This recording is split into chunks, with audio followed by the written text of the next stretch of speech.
आप लोगों ने कभी ना कभी होटल या ढाबे में कभी खाना तो ज़रूर खाया होगा। आपने गौर किया होगा कि जो ढाबा में खाना खाते हैं उसका और बड़े-बड़े होटलों का ज़्यादा उसमें डिफ़रेंट नहीं होता। हाँ, कुछ चीज़ें होती हैं वहाँ की जो कि अलग होती है, एक तरीके से स्पेशल होती हैं। लेकिन कुछ नॉर्मल जो चीज़ें होती हैं उनमें सेम ही रहता है, लेकिन उसका कॉस्ट बहुत ही हाई होता है। ऐसा मालूम क्यों होता है? क्योंकि वहाँ का जो इंटीरियर होता है उसमें इतना ज़्यादा कॉस्ट लग चुका होता है कि उसे वो रिकवर करने के लिए आपके बिल में ही पूरा सारा कुछ ऐड करके देते हैं।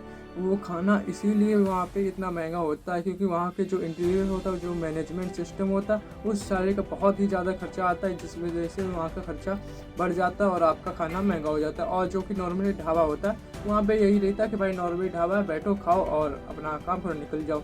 तो वहाँ पे इतना ज़्यादा कॉस्ट नहीं लगता, जो कि इतना अलग से खर्चा नहीं होता, तो वहाँ पे खाने की जो कॉस्ट होती है वो कम हो जाती है और उतना ही हमें देना पड़ता है जितना कि वहाँ पे एक तरीके से खाना का नॉर्मल होता है।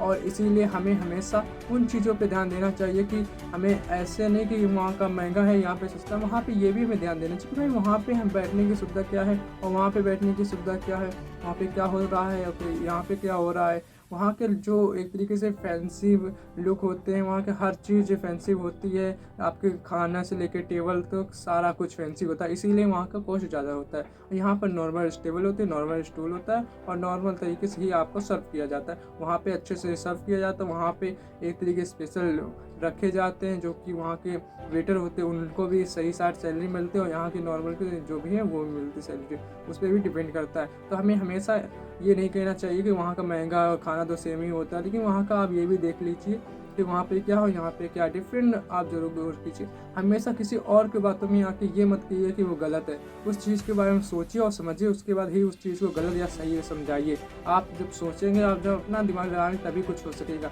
हमेशा अपने दिमाग से चलिए। तो कीप लर्निंग और आगे बढ़ते रहिए, समझते रहिए। जुड़ जाइए मेरे साथ, जो कि आपको यहाँ पे सीखने को मिलेगा, नई-नई इन्फॉर्मेशन मिलेंगी और आप अपने आप में इम्प्लीमेंट कर सकेंगे कि यहाँ पे क्या होता है और कैसे होता है। तो चलो मिलते हैं नेक्स्ट वीडियो में।